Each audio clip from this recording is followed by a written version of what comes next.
Hey guys, what's going on? Today in this video we're going to be breaking down a Stonevault 10. I know this is one of the deadlier keys, or I guess one of the more annoying keys that a lot of groups have been dealing with over the course of this last week since the season has opened up. So I'm hoping that this kind of walkthrough kind of breaks down what's important and what's not so bad about this dungeon. I really like this run and this dungeon in particular. I think once you understand the mechanics and you're running with the group that's competent, it actually becomes a pretty easy dungeon. Anyways, we are running with a pug healer, and I don't think English was his first language because he didn't listen to almost anything we said. So unfortunately, we didn't get to lust on this first pull like we said right before we started actually slotting the key. But we're going to do the first 3 packs together, and this is where we're going to send all of our cooldowns. So this is going to include basically, ideally we want healing cooldowns. I'm going to be sending the majority of my defensives, including Dampen Harm to start the pull. Quickly into a Celestia Brew, into a Black Ox Brew resets, back into another Celestia Brew, and then I still have Fortifying Brew if needed. The big thing here is making sure you're kicking the Arcing Voids, and you need one person to watch the Fear cast, the Howling Fear. The curse is applied as an instant cast, and ideally if you get it on you, use a defensive, or you obviously have a Shaman dispel it. But we were able to commit most of our defensives there, as well as offensives, and we were able to live this first pull. And then the next couple pulls are going to be very, very tame. We're going to do 1 pack at a time. The thing that I see tanks mess up the most in routing this dungeon is that they try to double a bunch of packs up that shouldn't be doubled. There are times where you can double and triple pull. There are times where you should just be pulling 1 pack at a time based on not only your CDs, but your group CDs. So this is a pull that we're going to kind of take nice and slow. These golems do a big burst of AoE damage, so we want to definitely not double up this with anything. If we go into the far pack, it's the double golems. So it would be 3 golems instead of 1. And then if we go to the right, there's extra casts that we have to kick, including 2 additional fears. So we definitely want to take this part a little bit slower.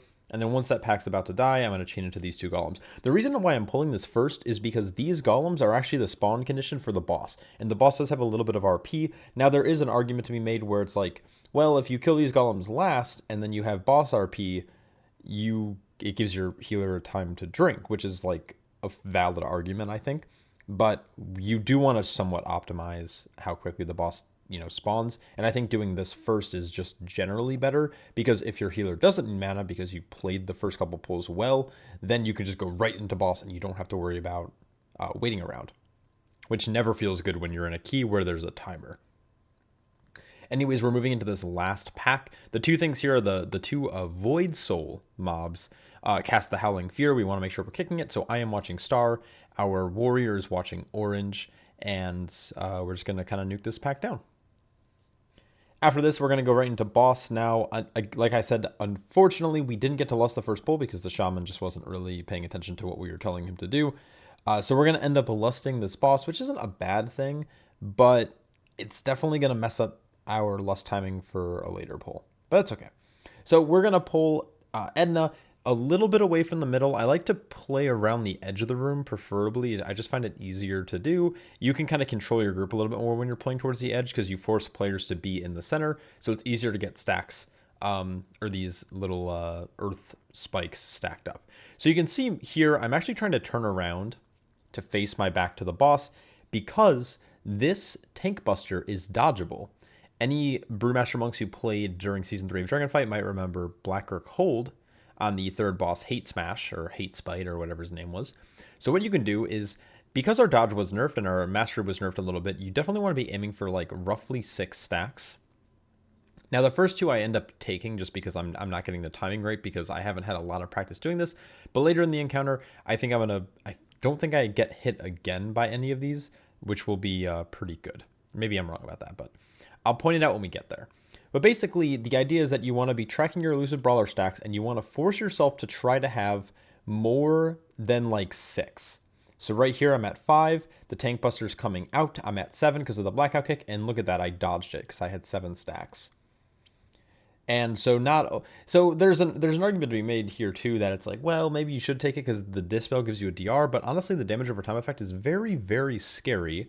And trying to hold on to it is definitely tough to do. So you can see here, I'm turning around, waiting for the seismic mass to be casted. I have 7 stacks, and we're guaranteeing the dodge. So I would say 6 plus is pretty much there. With my current gear level, 6 stacks of elusive brawler means I have a 96% dodge chance, or 97. I can't remember. It's one of those 2 numbers. But If you're at 7 stacks, you have over 100% chance. So 7 stacks means I am guaranteed to dodge. So right now I'm just turning my back to the boss. And honestly, this boss isn't melee too hard. And I'd rather dodge the tank buster every single time because it makes the healer's job so much easier. And that's pretty much it. So yeah, outside of that, if you're not able to or you're not comfortable doing this, you can always just rotate your defensives. Celestial should be up for almost every single one, and then you want to rotate your defensives on whenever the dot is actually on you so your healer can keep you alive. Right after boss, we're going into the left side pull towards Skarmorak first, or Skarmorak, and then we're actually going to go back towards the machinists, and there's actually a reason for that I'm going to point out in a little bit. So there's this void outburst that does ticking damage. I do have a tick tracker at the top, so players know when they should be able to make sure they're topped before the last tick. And then our warrior is taunting the Despoiler, and that is actually allowing him to spell reflect that Shadow Claw. So it's saving me from using a defensive, and it's allowing him to get extra damage, and it's killing the Despoiler faster, so we have less AoE damage to deal with. This next pull, there isn't really much here. You can kick the invaders on their Arcing Void, or Void Bolt, or whatever it's called, and then the speakers cast a little thing called Concussive Smash. Now, interestingly enough, the way that this damage instance works is that it's going to slow you. And if it's able to slow you, it'll deal the damage, and it applies a slow. If you can immune slows, you can immune the damage. So you can actually have a player cast Freedom on you, and you can immune the Concussive Smash damage. At least that's how it has been working. We ended up not doing it in this key. But in the future, if I'm ever playing with a Holy Paladin or a Rep Paladin, or you're playing with one, definitely let them know, because it's a very broken thing to do, and it lets your tank save defensives for some bigger pulls later on. So next, we're going to double this up. It's a 3-pack and a 3-pack. We have to watch out for the frontal and the lava cannon. I think I end up getting hit here, which is fine. I'm going to take a little bit of dot damage, but it's not going to be the end of the world. And we want to make sure we're kicking Alloy Bolt. Alloy Bolt typically targets just a random player, and if you can stop them, it'll save some group damage. Concussive Smashes are always on the tank. Again, you can immune it with Freedom, and then you have the Forge Loader, which is casting that frontal, which honestly, as long as you're paying attention to where the frontal is, you're going to be chilling. So as you can see here, we have most of our Shaman defenses. We have Link, we have Ancestral Guidance, we have Ascendance, and I'm going to have Weapons of Order and Dampen Harm up in 10 seconds. So what we're going to end up doing here is we're actually going to do a pretty massive triple pull. So we're going to be pulling this Patrol with the left and right pack up here. So there's a handful of Menders, a couple of 4-chans, and when I say a couple, I mean a lot of 4-chans. 4-chans are really scary because they constantly apply this debuff to you that only lasts for a few seconds, but it can be reapplied over and over again. That makes you take more damage. So the higher stacks you go, you definitely want to start kiting. You want to be looking to maybe get a leg sweep in. You want to look to stop these casts and lock them down. Restoring Metals heals mobs for 40% of their max health. If one happens to get off, it's not the end of the world. You'd rather be kicking like Alloy Bolt or making sure you're ceasing for your tank so he can kite. Quick little Ring of Peace there allowed me to step out of melee for a little bit, kind of recoup some cooldown recovery. And now we are going to be dropping this purple marker and doing a little tech that I like to do on the monk, which ends up not working the way that I want it to. So what I'm planning on doing is dropping a Transcendence, coming here, pulling 2 packs, and then line of sighting back out. But as I'm trying to hit my Transcendence button, it's not going off because I'm an idiot and I forgot to put that down. Then the Shaman followed me out, I lost threat, and then he ran away and I died. So the Shaman couldn't read me. I typed it out in party chat. I don't have save bubbles on, but I said, like, stay here, we're pulling back to diamond.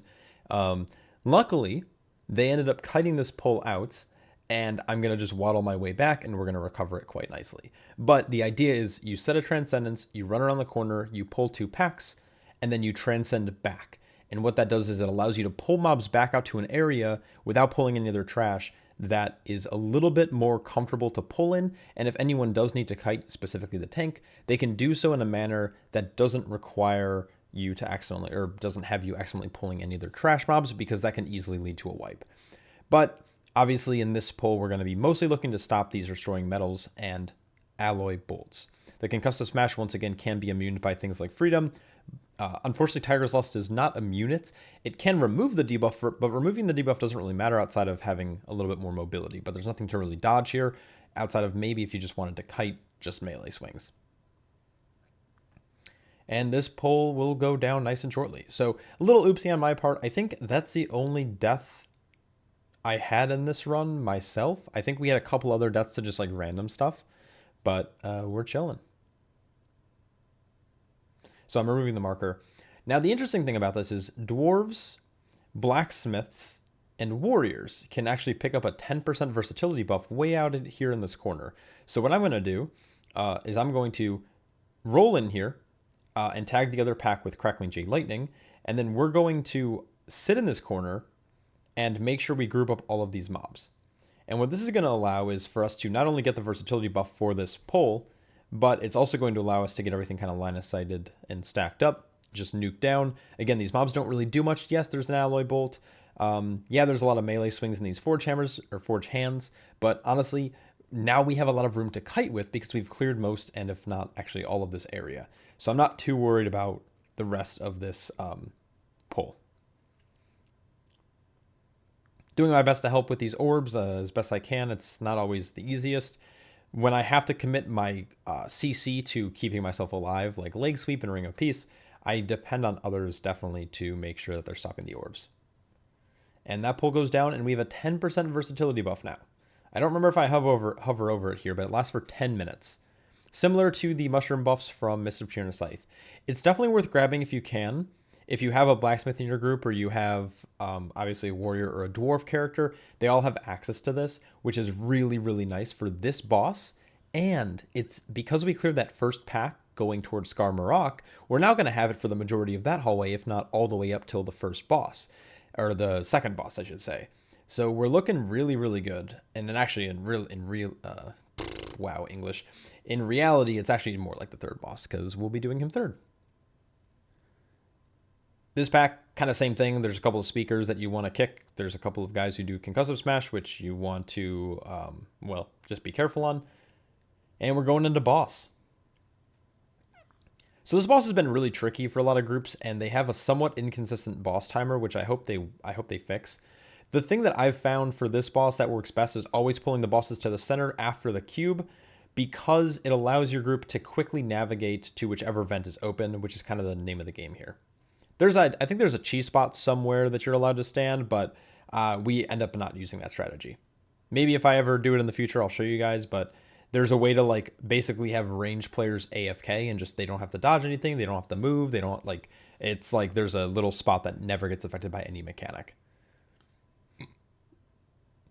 So as you notice, I kind of pulled them back towards the center of the room, and this is just going to allow us to quickly get kicks, but we can also quickly identify the vent so we're able to not take any kind of fire damage. And then our range is going to kick the Molten Metal to bring this guy in. Now, if Molten Metal happens to go off, or you notice that it's going off, warriors can spell reflect it, but it is a root, and the root is applied to the dot. So if you can remove, or not root, it's a snare. So if you can remove snares, you can remove the debuff. You don't need, like, that doesn't require a dispel or anything. So we have a really good group for that. We have things like Disengage, we have Freedom, and we have Tiger's Lust. So we can pretty quickly lock everything down. There was a heads up play by me, a little self-compliment there. I put down a Transcendence, rolled in, kicked, Transcendent back to make sure because we didn't have a range kick at the time. And then the box goes through mid, and our Hunter will be maybe kicking here? No, he decided to hold. Which is weird because normally he follows that up, the Scrap Cube with, or Scrap Song with. We're moving away once again. We're just going to need one little range kick on the speaker, which luckily our Hunter could do. Nope, never mind. He didn't do it. And we're just going to, I'm going to Tiger's Lust the Shaman to remove the debuff from him. We're going to stand in the link. We're going to kick Brock. But now Dorlead is really high. So I'm very tempted to hit Touch of Death here, but I have to hold it till it's in range to actually kill him. So I wait for 2 ticks, and then I finish him off with a little Touch of Death. So up to this point, we're very, very, very clean. Now this next part's kind of interesting. You don't need to pull any trash as a Brewmaster in this next area. You can actually just Ring of Peace them away so people can access the minecart, and I'm going to show you guys that here. So as we're going, we'll Paralysis this 4-chant and knock it away with Ring. Yes, you have to knock it away. If you Paralysis and try to walk by, it'll put you in combat, which will not end well. So please cast Ring of Peace. And I'm just putting down a world marker for the future. It's where we're going to be baiting, but it also allows me to know which door, because a lot of these hallways to me look the exact same. So it's kind of just a helpful thing to do. This pull has a couple things going on. Both Howlers do this thing called the Sparing something, or Piercing Wail. not despairing anything, which does big AoE damage if you let it go off. So make sure you assign a kick to each, and the speaker will cast a censoring gear, which will silence any player targeted. If you really want to let it go off, it doesn't do that much damage, but the silence is definitely annoying. So if you ever notice it's targeting like a healer or a caster, you can kick it. If it's not, well, just let it go off if you really want to. And we're going to be big old piss vibing, as they say. All right, with this patrol, we are, I guess it's like patrol and aesthetic group. You're really looking out for the Howler once again. The elemental really just spawns swirls on the floor through the crystal salvo. Of course, you still have things like arcing void and censoring gear you want to try to lock down if possible. Censoring gear is mostly important if it's targeting the healer. Now, of course, I think like a shaman, for example, could technically just have a set focus kick to that, and they should just be looking out to see if it's ever going to target them and then just kick when they can. But outside of that, we were chilling. This group in particular is pretty dangerous. You want to kick assigned to basically both Star and Orange, and then of course the Despoiler does really big group damage, so you want to be careful here. Healers need to have high throughput or a cooldown ready, and DPS need to make sure they're using their defensives. Now, I kind of messed up here. I pulled the patrol thinking that this is going to be the best opportunity to drag it in. I also thought the other Despoiler was going to go down a little bit quicker. Unfortunately, it's Shadowclawed, our Hunter, and now we're going to get an overlap of these Void Outbursts. Now, luckily, the Shaman does have a couple cooldowns coming up. For some reason, he's sitting on all his cooldowns, because why use cooldowns when you can just raw dog a chain heal? He's able to keep us up. We did have the Tide committed there. And then if anything does get scary, we have Link and Ascendance for next. The next two trash pulls aren't actually that scary, so making sure you're getting these two guys down, these Despoilers, is going to end up being key. You can see here that I do have a tick tracker at the top of my screen. It does 7 ticks, an initial hit, and then 6 additional ticks after that. So you definitely want to be top before the end. And then again, these pulls aren't too scary. Our Shaman should be sitting down for a drink if I'm not mistaken. So I'm kind of on my own here. I don't really have too many defensives. I do have access to Celestial Brew as well as a Black Ox Brew resets. So that should be able to keep me up. And I do have a health pot if I get super, super low. But he's coming in, so we're chilling again. Arcing Void is priority here, and this the elementals are only spawning swirls on the floor, so you just want to look out for them. Make sure you're respecting the swirls, because they do pretty much like one-shot if you end up standing them. So don't try to min-max your uptime melee. Just make sure you're not getting hit.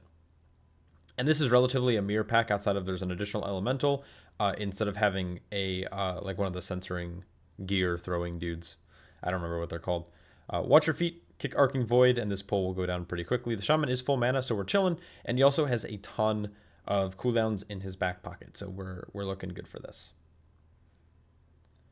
Now, while this pull does finish up, I am running Shado-pan, if you haven't noticed. Shado-pan tends to be a little bit more favorable currently, though, again, there is kind of a bug with Threat, with Keg Smash. People ask me a lot about Master of Harmony. Master of Harmony is good, but eventually it will be just objectively worse because it doesn't have a 10% flat DR, and DRs are way stronger than like throughput healing. So if you're playing Master of Harmony, it's fine. But once you get to probably like the 10 range, I would recommend starting to try to swap off of it if you can. And it's only going to be a lot more different in even hierarchies. So we're trying to kill one shard at a time. You want to kill one shard at a time until you're able to get these orbs. You see our Shaman, he just picked up 4 for some reason.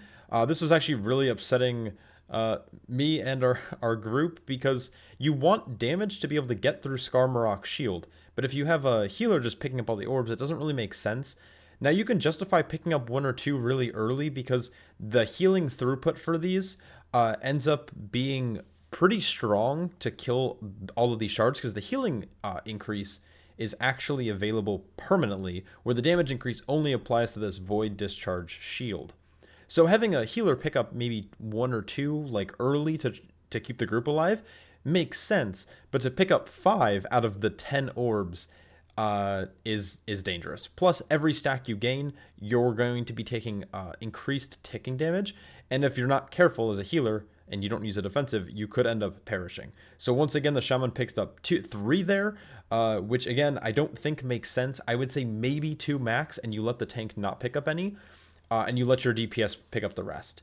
So just kind of a trap as a healer. Don't pick up too many, because you want your DPS can break through the shield before damage even happens. So you picking up orbs is griefing yourself, actually, because you're now going to have to do more. You're going to have to do throughput regardless, because the shield's not going to break quickly, and it could actually be lethal if your DPS aren't prepared for it. Luckily, we don't end up actually perishing because of this, but I'm just saying this as like a warning. Just make sure, if you're a healer, don't be griefing your group by picking up too many. Anyways, this phase is pretty easy. Essentially, you're going to probably see 3 burns depending on your group's damage. That's at least what we saw. So we're just prioritizing ads, making sure they're staying under control. We're going to go Skull Blue X or Skull X Blue, depending on where they're positioned. So we killed blue there. We're waiting for the next thing to go off. And now I have Touch of Death for this if needed. All right, so now we're going to do Skull, and then we'll do, I think, blue again, and then we will do Skull, or X, sorry. And that's pretty much it. So healer once again, I think he picked up 3. Don't know why he's doing that. The idea generally is you want the DPS to pick up their first set of orbs late, and then they want to pick up the second set of orbs early. All right, and then at this point we can tunnel. So the Shaman's which surprises me because he had so many orbs. I don't think, like, yeah, this fight requires a little bit of throughput, but I think there's just, like, more efficiency that he could have. Like, I don't think he's using Ascendance at all. Ascendance is a very powerful cooldown. So just kind of strange. Anyways, now we are moving on to the very end of the dungeon, which this is kind of the home stretch. These mobs are very obnoxious. You want to be pretty careful here. So the idea is that we have this purple marker down. We're going to pull these 2 guards, and we're going to aim them into the diamond marker. Now, the shaman wasn't there. He's just standing there for the stampede, which ends up killing him. So not sure what was going on there. Not sure if he was drinking. He was in raptor form / ghost wolf form. So I don't really know. But he's going to be running back. So now I can't do the next pull like I wanted to. Generally what I do is I pull in that giant rock elemental who's patrolling in the next hallway, and he actually lines up quite nicely with these stampedes. Basically, you dodge stampedes, and then you dodge swirls, and then you bait into one corner. And then it's kind of that rotation. It's watch frontals, watch swirls, bait into corner. And it's like a pretty nice little thing to do. But now it just got messed up because our healer died. Because these mobs, despite them charging away, they do actually smack the tank a lot. And the giant rock elemental ends up doing a lot of group damage. So you just want to be a little bit careful of that. All right, and then what I do and what I end up doing is I just do this next pull just as you would if you were holding W through a key. So we're going to do the double guards, double mender, plus the smasher. Again, guards are really important. You definitely want to make sure you're not in front of the charges. If you can aim it into one of these walls, that's preferred so they don't go charging 40, 50 yards away. But if you can't, it's not a big deal. Alloy bolts are going to be what you need to be kicking here. And then the restoring metals as well as a 40% heal. I don't think it affects the smasher. I think they can only heal like the other dwarves in the pool. I actually don't know how it works. But if you can lock it down, great. If not, it's not the end of the world. And that's pretty much it. This pull's really obnoxious because these guards keep charging over and over again. Especially when you, even if you're running range, like it's annoying, but if you're running a lot of melee, like you're going to lose a lot of uptime. For range, when the mob runs out, you're probably not cleaving onto it, or if you are targeting it, now you're going to lose out on damage. So generally speaking, you want to try to stay stacked as a group up against the wall and move in like a unified way to make sure the charges don't go all over the place. And then again, I look down and I'm like, okay, wait, we have like 9 minutes. So we're going to take this really slow. Totems are priority always.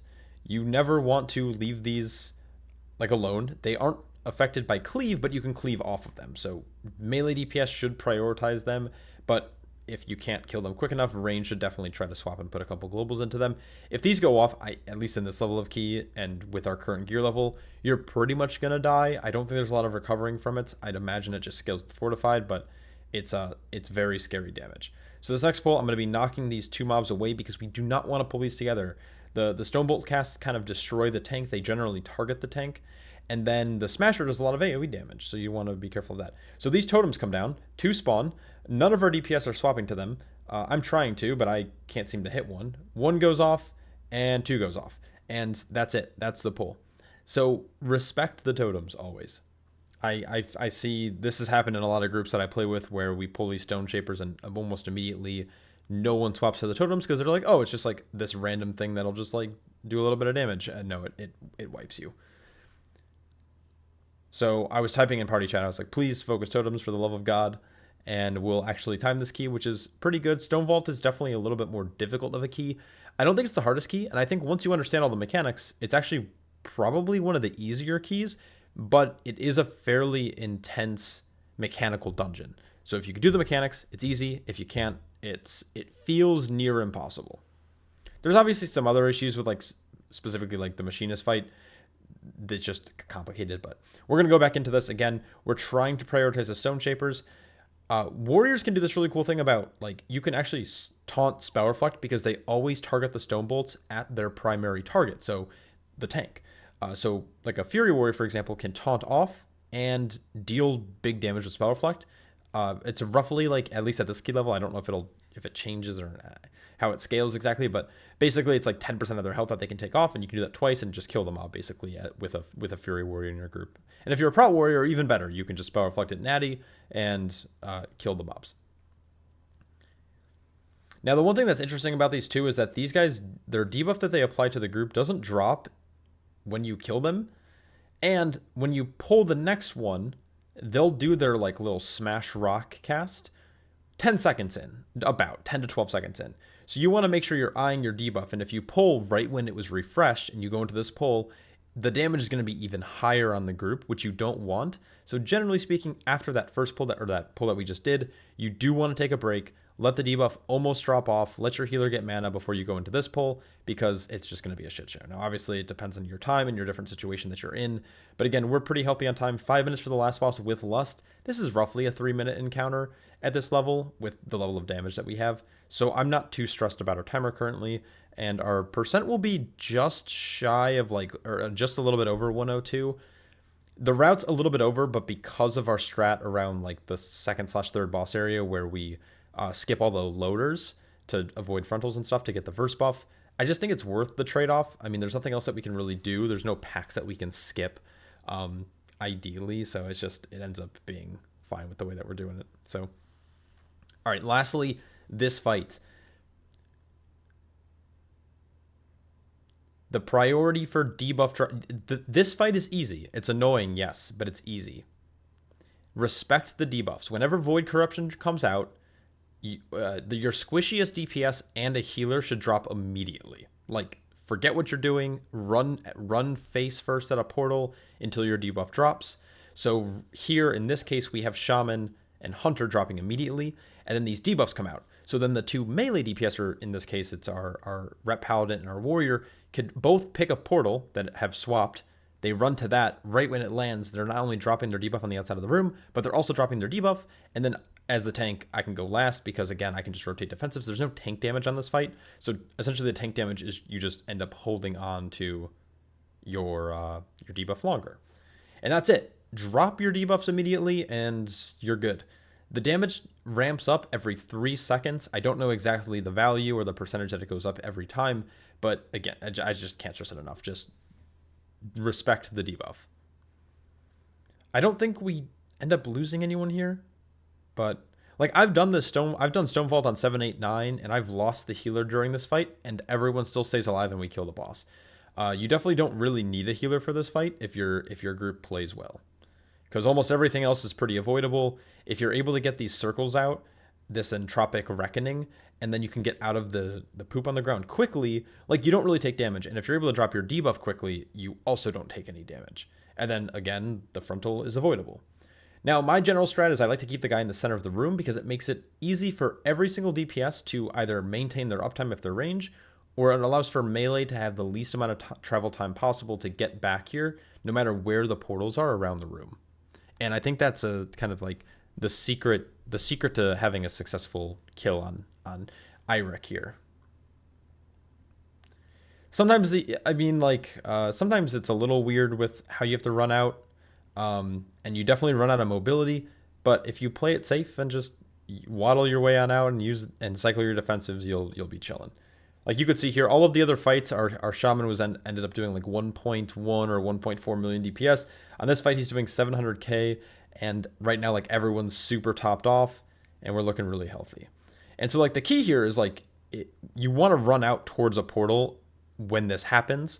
I see sometimes groups will try to like stay together and clump up their circles, but that's just not the case. Just spread out, drop them, ideally not in the center of the room if you can, and you're good. It's really hard to actually talk about this fight for like 2 minutes. So that was a 2-minute 40 kill.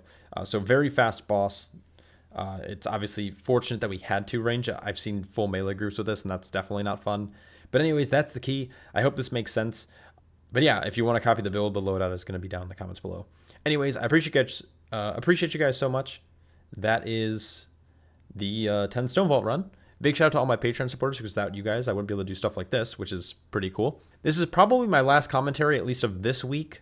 I do have some other runs like Siege of Borealis and stuff that I did, but I just don't think I'll have the time to actually get to doing it until next week, and then I feel like it'll be out of date.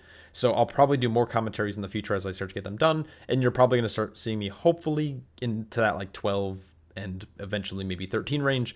But anyways, hope you're all staying happy, healthy, and I'll catch you all in the next one. Peace.